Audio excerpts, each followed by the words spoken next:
Hello friends, गुरु सलाह के इस ऑनलाइन यूट्यूब चैनल पर आपका स्वागत है। दोस्तों, मेरा नाम है अंकित और शिक्षा मनोविज्ञान के अंतर्गत एक नया महत्वपूर्ण टॉपिक लेकर आपके सामने उपस्थित हुआ हूं। पिछली क्लास में हमने अधिगम के वक्र लर्निंग कर्व के बारे में बात की थी और आज की क्लास में हम अधिगम के पठार के बारे में बात करेंगे। लर्निंग प्लेटन अधिगम वक्र की ही एक ऐसी स्थिति जब बालक का सीखना रुक जाता है, बालक का अधिगम अचानक से रुक जाता है, ऐसी स्थिति को अधिगम का पठार कहा जाता है।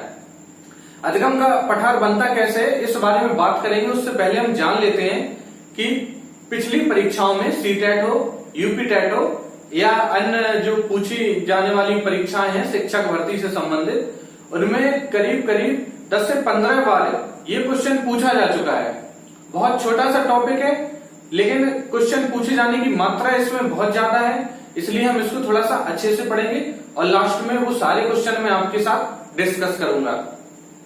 दोस्तों, हम देखेंगे कि अधिगम की मात्रा और समय के बीच में बनने वाले वक्र रेखा को अधिगम का वक्र कहते हैं। यही वक्र रेखा जब अचानक से पठार की स्थिति में आ जाती है, अवरोध की स्थिति में आ जाती है या सीखना रुक जाता है, अधिगम रुक जाता है, ऐसी स्थिति को ही अधिगम का पठार कहा जाता है। जैसे बालक में किसी प्रकार का मोटिवेशन आया, आपको कुछ सीखने की इच्छा हुई, आपने सीखना प्रारंभ कर दिया। किस वजह से? मोटिवेशन के कारण, अभिप्रेरणा की वजह से आपने सीखना प्रारंभ कर दिया। लेकिन सीखते सीखते एक स्थिति ऐसी आती है जब वो अभिप्रेरणा समाप्त हो जाती है, वो कारण ही समाप्त हो जाता है जिसके कारण आप सीखने के इच्छुक थे, आपके अंदर सीखने की इच्छा थी, वो कारण ही खत्म हो जाता है जिसके कारण से आपका सीखना रुक जाता है। जैसे परीक्षा आने पर क्या होता है कि हम लोग अचानक से बहुत तेज गति से सीखने लगते हैं, हमारी याद करने की, सीखने की, समझने की क्षमता अचानक से बढ़ जाती है। अब ऐसी स्थिति में क्या होता है कि हम बहुत तीव्र गति से ऊर्ध्वाधर सीखते हैं, उसके बाद अचानक से जब एक स्थिति ऐसी आती है जब हमारी परीक्षा हो जाती है, हम एग्जाम दे चुके होते हैं, उसके बाद क्या आप उस विषय को पढ़ते हैं? शायद नहीं पढ़ते हैं। इसी वजह से वही स्थिति अधिगम का पठार कहलाती है। परीक्षा आपका मोटिवेशन था एग्जाम देना, अब आप उस मोटिवेशन की वजह से, आंतरिक प्रेरणा की वजह से आप बहुत तेज गति से सीख रहे थे। अब अचानक से वो परीक्षा हो जाती है, परीक्षा होने के बाद आप उस विषय को बिल्कुल भी नहीं पढ़ेंगे या जो आने वाला नेक्स्ट एग्जाम होगा आप उसकी तैयारी में लग जाएंगे। तो जो पहले आप सीख रहे थे या जो पहले आप सीखना चाह रहे थे, उसकी गति में जो अवरोध आ गया है वो उस अधिगम का पठार कहलाता है।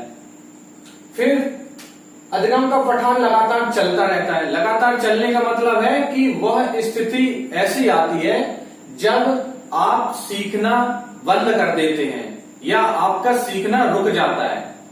ना तो आप कुछ ज्यादा सीख रहे होते हैं, ना ही आप उससे कुछ कम सीख रहे होते हैं। ऐसी स्थिति में क्या करेंगे? पठार कुछ समय तक तो चलता है लेकिन फिर ज्यादा देर तक तो चल नहीं सकता है। एक स्थिति फिर ऐसी आती है जब फिर से आप में मोटिवेशन आता है। हो सकता है उसी विषय की परीक्षा फिर से हो या आने वाली परीक्षा से वो विषय संबंधित हो, तो आप उस विषय को फिर से प्रारंभ कर देते हैं पढ़ना।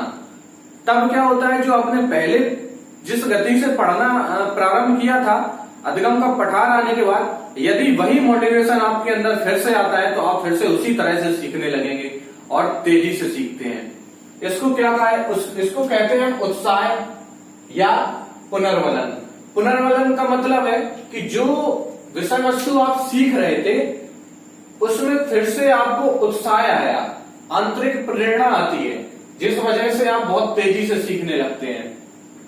लेकिन यदि उत्साह और पुनर्वलन की कमी होती है तो एक स्थिति ऐसी आती है जब आप ड्रॉप आउट हो जाते हैं। ड्रॉप आउट का मतलब है उस विषय को ही त्याग देते हैं, उस विषय को सीखने की आपकी इच्छा ही खत्म हो जाती है।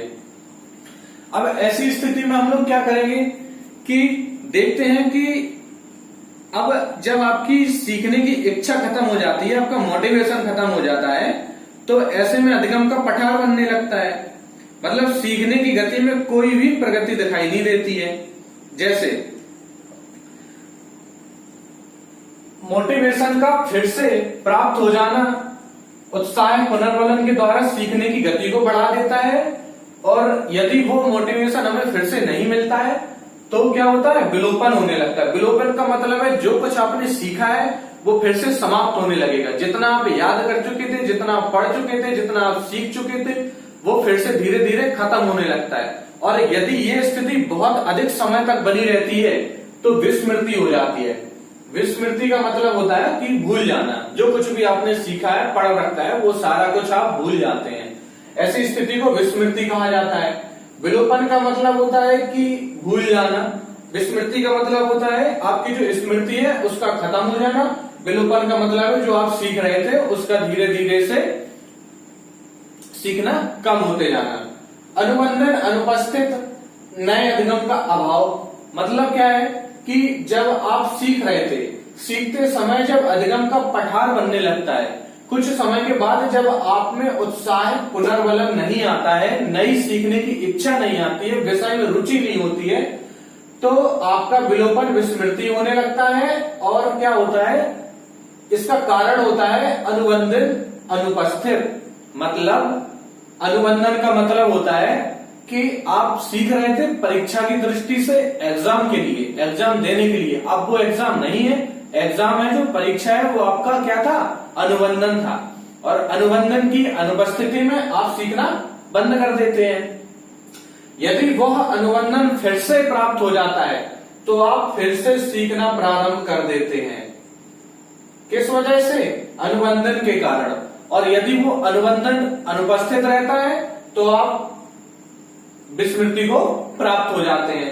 नए अधिगम का अभाव, यदि आप पुराना सब्जेक्ट जो पढ़ रहे हो उसकी परीक्षा हो गई, उसका एग्जाम हो गया है, अब क्या करेंगे, जब तक आपको नया कोई सब्जेक्ट या नई परीक्षा नहीं मिलेगी आपका इंटरेस्ट कुछ भी सीखने में बिल्कुल नहीं रहेगा। इसी को कहते हैं नए अधिगम का अभाव। मतलब आप जो सीख रहे थे उसमें आपका पठार आ गया है, और अब आपको अगर कुछ नया नहीं मिलता है, नया मोटिवेशन मिल सकता है, हो सकता है कि नया अनुबंधन हो, या हो सकता है नई कोई विषय वस्तु हो, या कोई नया अधिगम हो। अगर ऐसा आपको कुछ नहीं मिलता है तो आपके सीखने का ड्रॉप आउट हो जाएगा, आप सीखना छोड़ देंगे। तो क्या जरूरी है, नए अधिगम का होना जरूरी है और अनुबंधन का होना जरूरी है। इसी तरह से अगर आपने फिर से पठार के समय फिर से उत्साह आता है, फिर से पुनर्वलन आता है, तो आप फिर से बहुत तेज गति से सीखना प्रारंभ कर देते हैं। अब हम देखेंगे कि अधिगम के पठार बनने के कारण क्या क्या होते हैं। कारण जानना बहुत ज्यादा इंपॉर्टेंट है क्योंकि इससे क्वेश्चन सीधे सीधे पूछे जाते हैं। सबसे पहला कारण हम देखेंगे कि विषय का कठिन होना। विषय का कठिन होने से मतलब कि अब हमने किसी विषय को पढ़ना स्टार्ट किया, वो विषय हमारी क्षमता से ज्यादा कठिन है, जितना हम समझ सकते हैं। अगर विषय उससे थोड़ा सा ज्यादा कठिन होगा तो बिना किसी की सहायता लिए हम उसकी तैयारी करेंगे तो हमारा पठार बनना तय होता है। मतलब हम कुछ समझने की कोशिश कर रहे हैं, किसी सब्जेक्ट को पढ़ने की कोशिश कर रहे हैं, और अगर हमें वो समझ में नहीं आ रहा है, इसका मतलब है कि वो विषय कठिन है। कठिन है का मतलब अब उसको सीखना हमारे बस की बात नहीं है, हमें उसको सीखने के लिए सहायता लेनी पड़ेगी। पठार बनने का मतलब है इससे आगे अब हम उसमें नहीं समझ पा रहे हैं। अगर ऐसे में हम किसी की सहायता लेते हैं तो फिर से उत्साह आता है, पुनर्वलन आता है और हम फिर से सीखना प्रारंभ कर देते हैं। लेकिन जब उस सीखने की गति में पठार आता है और हम किसी की सहायता नहीं लेते हैं तो फिर से विलोपन हो जाता है, विस्मृति हो जाती है, और क्या होता है, अधिगम रुक जाता है। इसी प्रकार से गलत पद्धति। गलत पद्धति का मतलब है आप कोई मैथ का क्वेश्चन सॉल्व कर रहे हैं, क्वेश्चन सॉल्व करने में आप कोई गलत मेथड यूज कर रहे हैं। क्वेश्चन, छोटा सा क्वेश्चन का कोई एक ऐसा मेथड आप यूज कर रहे हैं जो बहुत लंबा हो रहा है या बहुत बड़ा हो रहा है, जिसको आपको याद रखने में, समझने में, सीखने में समस्या आ रही है। अब ऐसे में क्या करेंगे आप, ऐसे में क्या करेंगे, क्वेश्चन करते करते बीच में आप फंस जाएंगे। फंसने का मतलब है अब आप उससे आगे नहीं बढ़ पा रहे हैं, आपको नहीं पता है कि आगे क्या करना है। ऐसे में क्या होता है, अधिगम का पठार होता है। और ज्यादातर हम लोग क्या करते हैं, जब ऐसे फंस जाते हैं तो क्वेश्चन को ही छोड़ देते हैं। इसी को ड्रॉप आउट कहा जाता है, इसी को विलोपन विस्मृति के अंतर्गत रखा जाता है। और क्या होता है, जब उसी में हमें कोई नई फॉर्मूला पता चल जाता है या हमें कोई नई ट्रिक पता चल जाती है तो फिर से उत्साह आता है, फिर से पुनर्वलन आता है और हमसे फिर से सीखना प्रारंभ कर देते हैं। और हो सकता है उस क्वेश्चन की वजह से आप में ऐसा पुनर्वलन आए, ऐसा उत्साह आए कि उसी से संबंधित आप बहुत सारे क्वेश्चन को फिर जल्दी से सॉल्व करते चले जाएंगे। अभ्यास की कमी, अभ्यास की कमी भी एक कारण है, क्योंकि जब हम भी किसी भी विषय को सीखने की कोशिश करते हैं, याद करने की, समझने की कोशिश करते हैं, एक बार जब पहली बार करेंगे हमें समय लगता है सीखने में, समझने में, लेकिन जब उसी को बार बार करते हैं तो बहुत आसानी हो जाती है। अब क्या होता है, कई विषय ऐसे होते हैं जो प्रैक्टिस मांगते हैं, जैसे कि गणित को ही मान लो कि गणित में क्या होता है, मैथ में क्या होता है कि बहुत सारे क्वेश्चन ऐसे होते हैं जिनको एक बार में समझ पाना थोड़ा सा मुश्किल होता है। एक बार में आप समझ जाएंगे, लेकिन उसको फिर से रिकॉल कर पाना या उसको याद रख पाना ज्यादा समय तक थोड़ा सा मुश्किल होता है। इसके लिए हम लोग क्या करते हैं, बार बार प्रैक्टिस करते हैं। अब आप बार बार प्रैक्टिस करेंगे तो उसको आसानी से कर ले जाएंगे। लेकिन आपने क्लास में बैठ करके मैथ का एक क्वेश्चन सॉल्व करना सीख लिया, किससे, अपने टीचर से, लेकिन कुछ समय के बाद जब एग्जाम आए, एग्जाम में आप प्रैक्टिस कर रहे थे एग्जाम के लिए, अब क्या हुआ, अब आपको वो क्वेश्चन नहीं आ रहा है। क्यों नहीं आ रहा है, क्योंकि आपने क्लास और एग्जाम के बीच में कभी क्या उस क्वेश्चन की प्रैक्टिस नहीं की। इस वजह से आप क्या करने लगे, भूल गए। अब आपको क्या है, एग्जाम का टेंशन है। ऐसे में क्या हो जाएगा, आप उस क्वेश्चन का पठार बनने लगेगा, आप उस क्वेश्चन का प्लेटन बनने लगेगा, उस क्वेश्चन को आप छोड़ देंगे। आप सोचेंगे कि इसमें समय या टाइम इतना वेस्ट करें, उससे अच्छा हम दूसरा क्वेश्चन को समझ लें। क्यों, क्योंकि आपने कभी पहले प्रैक्टिस नहीं की है, इस वजह से। अभ्यास की कमी के बाद आता है आदत परिवर्तन। आदत परिवर्तन का मतलब है कि आप ज्योग्राफी पढ़ रहे हैं, ज्योग्राफी पढ़ते पढ़ते आपको बहुत अच्छा समझ में आने लगा है, क्योंकि आपने काफी टाइम से ज्योग्राफी पढ़ रहे हैं, तो आपको अब ज्योग्राफी अच्छे से समझ में आने लगी है। अब क्या हुआ, अचानक से आपने अपनी आदत को परिवर्तित कर लिया। अब आप साइंस पढ़ने लगे हैं, साइंस पढ़ने लगे हैं तो आपका साइंस में मन लगने लगा है। ऐसे में आप क्या करेंगे, ज्योग्राफी को भूलने लगेंगे, क्योंकि ज्योग्राफी का ना तो अभ्यास हो रहा है और आपकी आदत में तो परिवर्तन हो ही चुका है। तो आदत में परिवर्तन भी एक कारण होता है। एक कारण दूसरा ये भी होता है कि आपकी आदत सुबह उठकर याद करने की थी। अब आपको हो सकता है सुबह बहुत अच्छे से याद होता हो, लेकिन आपने आदत को परिवर्तन कर लिया, आप देर से जागने लगे, आपने दिन में या शाम को याद करना प्रारंभ कर दिया। अब ऐसे में क्या होता है, हो सकता है शोर शराबा या अन्य कई कारण हो सकते हैं जिनकी वजह से आप याद ना कर पा रहे हो, लेकिन आपने आदत में परिवर्तन किया, इससे आपका सीखना रुक गया है। संतुष्टि का अभाव, संतुष्टि का अभाव से मतलब है कि आप हिस्ट्री पढ़ना आपने स्टार्ट किया या आपने जीएस या जीके पढ़ना स्टार्ट कर दिया। अब क्या होता है, पढ़ते रहे आप काफी टाइम तक, आपको पढ़ते पढ़ते काफी टाइम हो गया है। उसके बाद क्या हुआ, जब भी आप प्रश्न सॉल्व करने के लिए बैठेंगे या क्वेश्चन को सॉल्व करने के लिए बैठेंगे, अब आपसे वो क्वेश्चन सॉल्व नहीं हो पा रहे हैं। आपने जो पढ़ा अभी तक वही क्वेश्चन आपसे सॉल्व नहीं हो पा रहे हैं। अब ऐसे में क्या होगा, आपको लगेगा कि मैंने जो टाइम वेस्ट किया है, क्वेश्चन तो एक भी सॉल्व हो नहीं रहा है। आप ऐसे में क्या करेंगे, उसको पढ़ना छोड़ सकते हैं। आप कोई या तो दूसरा तरीका अपनाएंगे या दूसरा सब्जेक्ट उठाएंगे, लेकिन आप वही तरीका या उसी सब्जेक्ट को दोबारा से नहीं पढ़ेंगे, क्योंकि आप सेटिस्फाइड नहीं हो पा रहे हैं उससे। इस वजह से अगर आप क्वेश्चन को सॉल्व नहीं कर पा रहे हैं मेहनत के बावजूद, सेटिस्फेक्शन आपका खत्म हो जाएगा, और ये सेटिस्फेक्शन ही आपके अधिगम के पठार को बनाता है। उसके बाद विषय में रुचि का ना होना। विषय में रुचि का होना मतलब जैसे कि हमारे बहुत सारे जो फ्रेंड हैं, साथी हैं, वो क्या करते हैं, अभी आपको कोई जैसे टेट या सीटेट का एग्जाम देना है, उसमें 2 विषय लिए जाते हैं ऑप्शनल में, एक संस्कृत ले लेते हैं, कुछ साथी इंग्लिश ले लेते हैं। अब ऐसे में क्या होता है कि कुछ को हो सकता है कि दोनों में इंटरेस्ट ना हो, या हो सकता है दोनों में इंटरेस्ट थोड़ा थोड़ा हो या ज्यादा हो। अब ऐसे में क्या होता है कि आपने उत्साह में इंग्लिश की जगह संस्कृत ले लिया या संस्कृत की जगह इंग्लिश ले लिया, उस विषय में आपकी कोई रुचि नहीं थी सब्जेक्ट में। अब क्या होता है कि आप उस विषय को सीख पाएंगे? नहीं सीख पाएंगे। तो ये भी एक कारण है कि आपको जिस सब्जेक्ट में रुचि नहीं है, आपका जिस सब्जेक्ट में इंटरेस्ट नहीं है, आपको वो सीखने में बहुत समस्या होगी और हो सकता है कि मोटिवेशन की कमी हो या पुनर्वलन की कमी हो जाए, उत्साह या अनुबंधन का कोई अनुपस्थित हो जाए। जैसे कि आपको संस्कृत पढ़ने में कोई इंटरेस्ट नहीं है और अचानक से एग्जाम की डेट भी पोस्टपोन हो जाती है, तो आप क्या करेंगे? उस सब्जेक्ट को पढ़ना ही छोड़ देंगे। वही आपका संस्कृत में क्या हो जाएगा? अधिगम का पठार हो जाएगा। सीखने वाले की अवस्था में परिवर्तन। सीखने वाले की अवस्था में परिवर्तन से मतलब आप सीख रहे हैं, आप पढ़ रहे हैं, आपका बहुत अच्छा मन लग रहा है, आप एग्जाम की तैयारी बहुत अच्छे से कर रहे हैं, अचानक से क्या होता है? रात को आपको फीवर हो जाता है। आपकी अवस्था में परिवर्तन हुआ, आपके व्यवहार में भी परिवर्तन हुआ, और ये परिवर्तन क्या होने का मतलब है? अभी आप बहुत अच्छा पढ़ रहे थे, आप 4-4 घंटे डेली पढ़ रहे थे, लेकिन क्या होता है कि आपने जैसे ही 15-20 दिन पढ़ाई की, अब एग्जाम आने को 10-15 दिन और बचे थे, लेकिन अचानक से क्या होता है?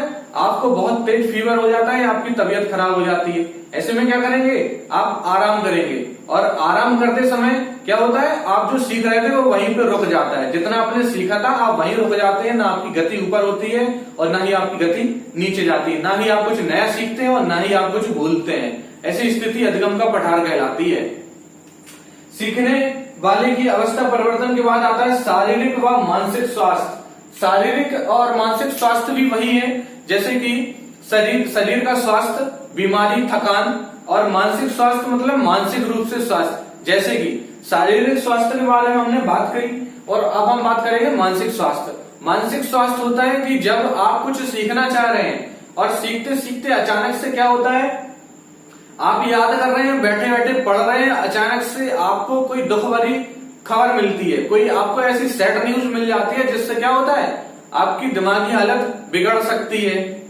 कोई ऐसी दुख भरी खबर आपको मिल जाए पढ़ते समय जिससे अचानक से आप टेंशन में आ जाए, तो क्या होगा? आप कुछ नया सीख पाएंगे? आपका मन ही नहीं लगेगा, और जब आपका मन नहीं लगेगा, जब आप कुछ नया नहीं सीख रहे होंगे, तब क्या होगा?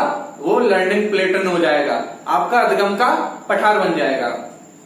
दोस्तों, ये हमने अधिगम का ग्राफ देखा, अधिगम के कारण देखे, अधिगम के पठार के कारण देखे, और उसके बाद क्या देखा कि किस प्रकार से अधिगम का पठार बनता है और किस प्रकार से उस पठार का उत्साह पुनर्वलन के द्वारा प्रबलन होता है या विलोपन या विस्मृति होती है। अधिगम पठार जानने के बाद अब हम लोग जो पुरानी परीक्षाओं में अधिगम पठार से जो प्रश्न पूछे जा चुके हैं उनके बारे में बात करेंगे। और दोस्तों, इस वीडियो को आप थोड़ा अच्छे से देखें, जो सारे क्वेश्चन है उनको सॉल्व करने का प्रयास करें, और इसको ज्यादा से ज्यादा शेयर करें, लाइक करें, चैनल को सब्सक्राइब करें। अब हम क्वेश्चन के बारे में बात करते हैं। चलिए, इतना जानने के बाद अब हम अधिगम के वक्र और अधिगम के पठार से संबंधित कुछ महत्वपूर्ण प्रश्नों के बारे में चर्चा करेंगे, जो कुछ प्रश्न परीक्षाओं में पूछे जा चुके हैं और हमारी आगामी परीक्षाओं की दृष्टि से बहुत ज्यादा महत्वपूर्ण है। उनमें से, उन श्रृंखला में से पहला प्रश्न आपकी स्क्रीन पर, जब शिक्षार्थियों को समूह में किसी समस्या पर चर्चा करने का अवसर दिया जाता है तो उनके अधिगम का वक्र होता है। कैसा होता है? पहला ऑप्शन है बेहतर होता है, स्थिर रहता है, अवनत होता है या समान रहता है। मतलब बेहतर होने का मतलब है और ज्यादा अच्छा होता जाता है, ऊपर की ओर बढ़ता है। स्थिर रहता है का मतलब जैसा उनकी अधिगम की स्थिति है उसमें कोई परिवर्तन नहीं आता है। अवनत नीचे की ओर जाता है, समान रहता है। तो देखिए, जब भी किसी विद्यार्थियों को, शिक्षार्थियों को समूह में चर्चा करने का अवसर दिया जाता है, जिसे हम लोग ग्रुप डिस्कशन कहते हैं, विचारों का आदान प्रदान होता है, सभी प्रकार के विद्यार्थी अपने अपने विचारों का आदान प्रदान करते हैं। ऐसे में क्या होता है? नॉलेज बढ़ती है, इकट्ठी होती है, कई प्रकार के विचार, कई प्रकार के थॉट मिलते हैं, तो हमेशा ही अधिगम का वक्र क्या होगा? ऊपर की ओर जाता है। इसी प्रकार से अगला क्वेश्चन हम देखेंगे कि अधिगम वक्र में पठार दर्शाता है, क्या दर्शाता है? विलोप, पुनर्वलन, स्वतः पुनः प्राप्ति, शून्य अथवा नगण्य सुधार। दोस्तों इस क्वेश्चन का आंसर आप कमेंट बॉक्स में जरूर दें। आंसर को टिक करने से पहले आप कमेंट बॉक्स में इसका आंसर दें, उसके बाद आप क्या करें, इसका आंसर देखें। तो विलोप माने खत्म हो जाना, अधिगम वक्र में क्या पठार दर्शाता है। देखो हम लोगों ने देखा था कि जब पुनर्वलन की समाप्ति हो जाती है तब जाके विलोपन आता है, तब जाके विस्मृति आती है, लेकिन पठार के दौरान विस्मृति नहीं आती है। पुनर्वलन क्या होता है? पठार के बाद में आता है, और जब पुनर्वलन आता है तो फिर से अधिगम की स्थिति ऊपर की ओर जाती है। तो ये तो हमारा नहीं होगा, स्वतः पुनः प्राप्ति हो सकता है। कैसे? कि अधिगम वक्र में पठार स्वतः पुनः प्राप्ति को दर्शाता है। कैसे दर्शाता है? कि जब भी अधिगम वक्र में पठार होता है तो सीखने की गति में स्थिरता आ जाती है, नीरसता आ जाती है, उत्साह में कमी आ जाती है। लेकिन जब पठार अपने अंतिम दौर से गुजर रहा होता है तो व्यक्ति अचानक से उत्साहित हो जाता है, फिर से उसको पुनर्वलन मिल जाता है, किसी प्रकार का रिइंफोर्समेंट मिल जाता है, तो क्या होता है, फिर से वो अपनी पहले वाली स्थिति में आ जाता है और अधिगम को प्राप्त कर लेता है। समझ रहे? इसी को ही अधिगम की पुनर्प्राप्ति कहा जाता है या स्वतः पुनः प्राप्ति कहा जाता है। अगली क्वेश्चन में हम देखेंगे कि सीखने की वह अवधि जब सीखने की प्रक्रिया में कोई उन्नति नहीं होती है, क्या कहलाता है? अधिगम की वह अवधि जब सीखने की प्रक्रिया में कोई उन्नति नहीं होती है, अधिगम का पठार कहलाता है, सीखने का पठार कहलाता है। पहला ऑप्शन है सीखने का वक्र, बी ऑप्शन है सीखने का पठार, सी ऑप्शन स्मृति और अवधान।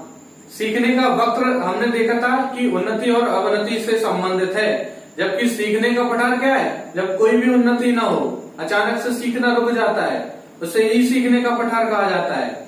इसी प्रकार से स्मृति हमारी बुद्धि या हमारी धारण क्षमता से संबंधित है और अवधान हमारे ध्यान से संबंधित है। तो क्या होता है, जब सीखने का पठार होता है तो सीखने की गति रुक जाती है। इसी प्रकार से अगले क्वेश्चन के बारे में हम लोग देखेंगे कि आपकी स्क्रीन पे दिखाई दे रहा होगा, सीखने के वक्र क्या कहलाते हैं? सीखने के वक्र ऑप्शन ए सीखने की प्रगति के सूचक है, ऑप्शन बी सीखने की मौलिकता के सूचक है, सी सीखने की गत्यात्मक स्वरूप के सूचक हैं और डी सीखने की रचनात्मकता के सूचक हैं। तो देखो सीखने के जो वक्र होते हैं वो रचनात्मकता के सूचक तो बिल्कुल भी नहीं होते हैं, क्योंकि रचनात्मक होता है ज्ञान का नया निर्माण करना, जो कि हमारे वक्र से बिल्कुल भी संबंधित नहीं होता है। इसी प्रकार से गत्यात्मक स्वरूप के सूचक भी नहीं होते हैं, और सीखने की मौलिकता, सीखने की मौलिकता नहीं होती है किसी भी प्रकार की, क्योंकि सीखने के लिए क्रिया करनी पड़ती है और सीखना हमेशा नया हो सकता है, और इसलिए सीखना मौलिक नहीं होता है, क्योंकि सीखना एक सहज क्रिया नहीं है। सीखना के लिए हमें क्रिया की आवश्यकता पड़ती है, और इसी प्रकार से जो सीखने के वक्र होते हैं वो सीखने की प्रगति के सूचक होते हैं। अगले क्वेश्चन पे आएंगे। आपकी स्क्रीन पे हम देखेंगे कि जिस वक्र रेखा में प्रारंभ में सीखने की गति तीव्र होती है और बाद में ये गति कैसी हो जाती है, धीरे धीरे से मंद होती चली जाती है, उसे क्या कहा जाता है? कौन सा वक्र कहा जाता है? ऑप्शन ए उन्नतोत्तर कन्वेक्स कर्व, ऑप्शन बी नतोदर कनकेव कर्व, ऑप्शन सी मिश्रित वक्र रेखा कॉम्बिनेशन कर्व लाइन, और ऑप्शन डी है वक्र रेखा नहीं होती है। और यूपी टेट में पेपर फर्स्ट पूछा गया था 2014 में। तो प्रारंभ में गति तीव्र होती है और बाद में ये कैसी हो जाती है, मंद होती जाती है। तो ये कौन सा होता है? उन्नतोदर वक्र होता है। उन्नतोदर यानी बढ़ता हुआ वक्र, सकारात्मक वक्र, पॉजिटिव वक्र, या फिर कैसा, अवतल वक्र। तो इसको क्या कहा जाता है? उन्नतोदर वक्र। और अगले क्वेश्चन पे हम देखेंगे कि सीखने के पठार के निराकरण के लिए क्या नहीं करना चाहिए। नहीं शब्द पे आप लोग विशेष ध्यान देंगे, क्योंकि नहीं शब्द जो होता है हम लोग ध्यान नहीं देते हैं और सबसे ज्यादा क्वेश्चन इसी की वजह से गलत हो जाते हैं हमारे। तो सीखने के पठार का हमें निराकरण करना है, सीखने के पठार ना बने इसके लिए क्या उपाय किए जा सकते हैं उनके बारे में हमें जानना है, और क्या नहीं करना चाहिए ये आप बताएंगे। कि ऑप्शन ए, सीखने वाले को प्रेरित और प्रोत्साहित करना चाहिए, बिल्कुल करना चाहिए। सीखने की अच्छी विधि का प्रयोग करना चाहिए, बिल्कुल अच्छी विधि का प्रयोग करना चाहिए। उसे दंडित करना चाहिए, बिल्कुल भी नहीं करना चाहिए दंडित, क्योंकि सीखने में जब पठार बनता है तो ये वातावरणीय जैविक कारणों के कारण होता है, ना कि उसका कोई विशेष कारण होता है जिसके लिए उसे दंडित किया जाए। इसलिए सीखने के पठार का निदान करना चाहिए, फिर उसका उपचार करना चाहिए, ना कि उसे दंड देना चाहिए। अगले क्वेश्चन पे हम लोग आते हैं। अगला क्वेश्चन है हमारा, अधिगम वक्र में पठार बनता है, कैसे बनता है? तो पहला ऑप्शन देखेंगे, परिपक्वता के कारण। परिपक्वता के कारण कभी भी पठार नहीं बनता है। परिपक्वता के कारण अधिगम में क्या होती है? तीव्रता आती है, या अधिगम के लिए परिपक्वता आवश्यक होता है। ऑप्शन बी, अभिप्रेरणा के कारण। अब हम देखेंगे कि अभिप्रेरणा के कारण तो कभी पठार बन ही नहीं सकता है। अभिप्रेरणा के कारण हमेशा ही क्या होता है? अधिगम तीव्र गति से होता है, और अधिगम के लिए अभिप्रेरणा या मोटिवेशन बहुत ज्यादा जरूरी होता है। थर्ड देखेंगे कि थकान के कारण। हाँ, थकान के कारण अधिगम का पठार बन सकता है, कि हम जैसे जैसे पढ़ना स्टार्ट करते हैं और जैसे ही हमें थकान होने लगती है और हमारी लर्निंग कम होने लगती है। अभिरुचि के कारण, अभिरुचि के कारण भी हो सकता है, लेकिन पठार बनने का जो मुख्य कारण है वो थकान के कारण है। रुचि के कारण भी है, लेकिन प्राथमिकता यहाँ पे हम थकान के कारण देंगे। अगले क्वेश्चन और हमारा जो अंतिम क्वेश्चन है उस पे आएंगे। ये भी यूपी टेट में पूछा गया था 2017 में, और जो पिछला क्वेश्चन था वो भी 2017 में यूपी टेट में पूछा गया था। अब आप लोग समझ लीजिए कि अधिगम का पठार, ये छोटा सा टॉपिक जो हम लोगों ने पढ़ा है, इतने सारे क्वेश्चन उसमें पूछे जा चुके हैं। सारे क्वेश्चन प्रीवियस ईयर में पूछे गए हैं, और यूपी टेट सुपर टेट के लिए तो बहुत ज्यादा महत्वपूर्ण है। अगला क्वेश्चन हम लोग देखेंगे कि निम्नलिखित में से कौन सा अधिगम के पठार का कारण नहीं है? ऑप्शन ए, प्रेरणा की कमी, लैक ऑफ मोटिवेशन, विद्यालय का असहयोग, शारीरिक सीमा और ज्ञान की सीमा। तो हम लोग देखेंगे कि ऑप्शन डी, ज्ञान की सीमा। ज्ञान की सीमा का कारण है, अधिगम के पठार का कारण है, क्योंकि एक 4th क्लास या 5th क्लास के बच्चे को अगर आप ज्योमेट्री, कोऑर्डिनेट या ऐसा रेखा गणित पढ़ाने का प्रयास करेंगे तो वो बच्चा नहीं सीख पाएगा, उसके अधिगम का पठार बन जाएगा, उसका सीखना रुक जाएगा। क्यों? क्योंकि वो उसके मानसिक विकास से संबंधित है और उसके अधिगम का पठार बन जाएगा। इसी प्रकार से शारीरिक सीमा, एक निश्चित कार्य को करने के लिए एक निश्चित उम्र की आवश्यकता होती है, परिपक्वता की आवश्यकता होती है। जब हमारी मांसपेशियां इतनी सुदृढ़ हो जाए, जब हम उस कार्य को कर सकें, तभी हम उसको कर पाएंगे। उससे पहले अगर हमसे वो कार्य करवाया जाए तो हमारे अधिगम का पठार बन जाएगा। अगर कोई 12th क्लास का बच्चा है, उसको अगर हम 4 या 5 पेज या 10 पेज भी लिखने के लिए दे देंगे तो वो निश्चित समय के अंदर उसको लिख लेगा। लेकिन एक कोई 4th या 5th क्लास का बच्चा है तो क्या होगा, 2 पेज को लिखने के बाद उसकी उंगलियों में दर्द होने लगेगा और वो लिखना छोड़ देगा। यही उसके अधिगम का पठार बन जाएगा। क्यों? क्योंकि उसकी शारीरिक क्षमता ही नहीं है इतनी कि वो उस कार्य को कर सके। इसी प्रकार से प्रेरणा की सीमा बिल्कुल भी है, बिल्कुल ये पठार का कारण हो सकता है। आपके अंदर मोटिवेशन है, आप सीखने की गति में तेज है, और ऐसे ही मोटिवेशन खत्म होता है, अधिगम का पठार बन जाता है। विद्यालय का असहयोग, ये ऑप्शन हमारा सही होगा, क्योंकि विद्यालय का सहयोग और असहयोग इस पे कतई निर्भर नहीं करता है कि अधिगम का पठार बन जाए। उसके बाद इम्पोर्टेंट क्वेश्चन करने के बाद अब हम लोग अगले टॉपिक में मिलेंगे फिर से, और आप बने रहिए गुरुशिला के साथ और सीखते रहिए मनोविज्ञान को, जानते रहिए मनोविज्ञान को, और चैनल को भी सब्सक्राइब करें। धन्यवाद।